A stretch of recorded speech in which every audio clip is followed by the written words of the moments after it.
Hi, I'm Paul Remdy, and I'm very thankful to be here today with the team that created and is flying the Nixus high-performance sailplane. Would you please introduce yourselves? Hi, I'm Jim Payne, and I've been the test pilot for the Nixus program. We're here in Uvalde to give a presentation. Uvalde is a place with many great memories. I was a team manager back in '91 here in Uvalde. Hey, I'm Paulo Iscold, and I design and build Nixus, so talk a little bit about it.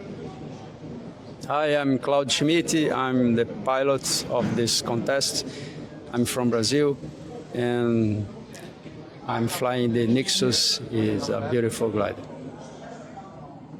I am Joao Widmer from Brazil, the team captain and kind of responsible for the Nixus being here at Uvalde, because I'm a good friend of the owner, Sergio Andrade, and I had the idea and called him if this would be possible. So here now is the Nixus at Uvalde. Great. So Paulo, tell us a bit about the Nixus. What's unique about it? What went into the design of the Nixus? Yeah, I think the most important thing that makes Nixus unique is the fact that it's a fly-by-wire glider sailplane. It's the first one in the world that use fly-by-wire. Mm-hmm. It's an idea that we start to explore, but for sure there is a lot more to be explored in the future. A few years ago on a World Gliding Championship, Dick Butler gave a talk about Concordia, and they asked him what would be the next step, and Dick predicted that. Dick said fly-by-wire will be the next step. We didn't know that, but we built the glider anyway, and we believe there is a lot more to explore. We see this one Nixus already had some advantages that are good. Of course, I built the glider by myself, so it's a kind of a home-built glider, so don't expect to be perfect. Mm-hmm. There's a lot more to improve as well. So if I understand correctly, the Nixus is a 28-meter glider, right? Yeah, it's a 28-meter glider, and I design and build the whole wing. Mm-hmm.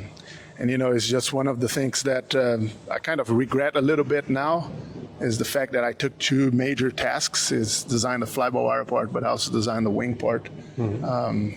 And it's aspect ratio over 50, which was one of the conditions I put to Sergio if he sponsored the project, so I can design and build an aspect ratio bigger than 50 for pure ego, just to tick that box on my resume that I did this.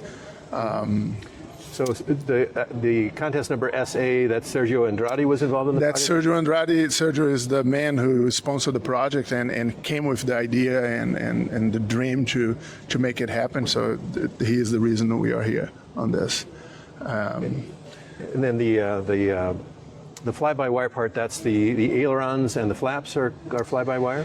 Yeah, the glider, the tail, the rudder and elevator is still mechanical, the spoiler's still mechanical, and but the flaps on the wing and ailerons are fly-by-wire, except the very last one that has a mix between the fly-by-wire and the mechanical system. So in case you lose the fly-by-wire, you still have a roll authority to bring the glider back home. Jim test that and prove that works. Mm-hmm. Yeah. Great.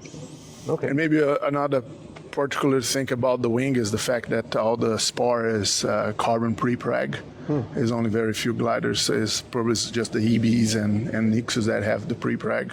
And it's really the technology that allows us to have Nixus with that aspect ratio, that wing area, and the non-lifting weight that we carry.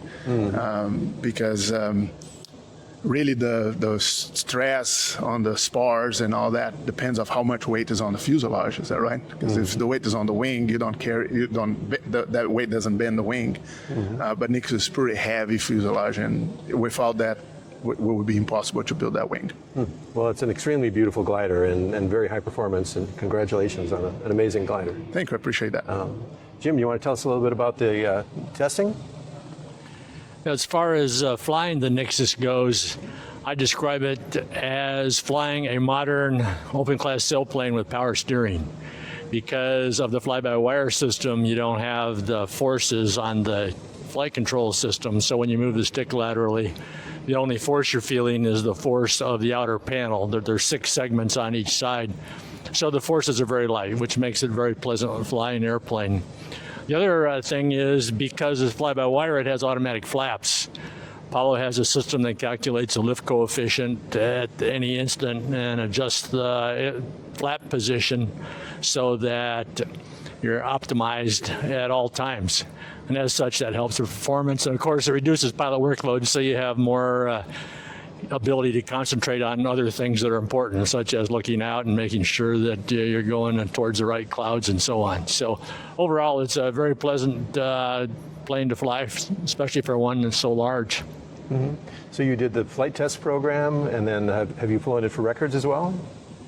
Yes, I did the first flight and the flight test program, envelope expansion, and I've set 7 U.S. national records with the Nixus. We haven't been able to fly it on a day that was good enough to set a world record, but for national records, and they're all flown from Minden. For most of those records, they were triangle records. It would be easier to go faster and further from some place like Ely. Claudio, you're here flying the glider at the contest. How's it going? How do you like it? Yes, I like the glider.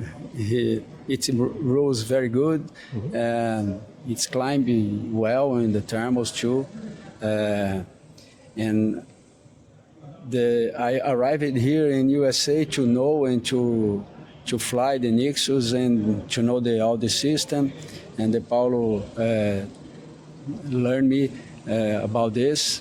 And I flew maybe 150 hours before the contest. Wow. to fly well. Mm-hmm. Yeah. Mm-hmm. All right. Well, I wish you the best of luck going forward in the competition. Thank you, Paul. And Joao, you're here as the team captain. Yes, I'm here as the team captain, but I flew the Nixus.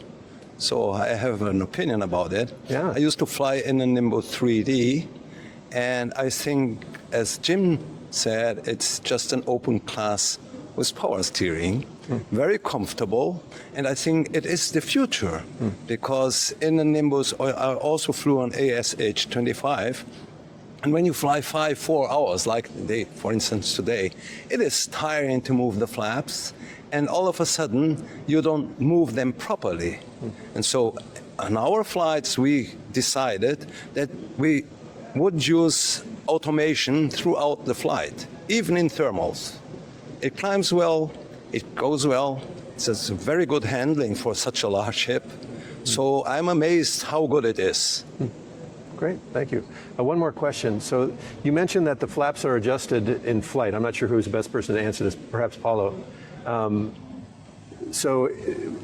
Adjusting the flaps while you're cruising, if you hit lift, does that mean a little bit more flaps, or how does that? Yes, so when you have an option to set automatic flaps, and the glider will calculate what's the lift coefficient at that moment and adjust the flaps automatically. And even if you turn or you dolphin and you are applying load factor on the airplane and that changes your lift coefficient, the flaps move automatically as well. We have slightly different strategies when you're flying straight and when you're turning. Just because when you're turning, if you hit a little bit of a less than 1G and the glider feels that the lift coefficient alleviates a little bit, he wants to reduce flap. We just prevent that to not happen because you're turning. But yeah, it's all automatic. You fly as a standard class. Interesting. Well, thank you very much, everyone, for taking the time to talk with me today. I appreciate it. Thank you.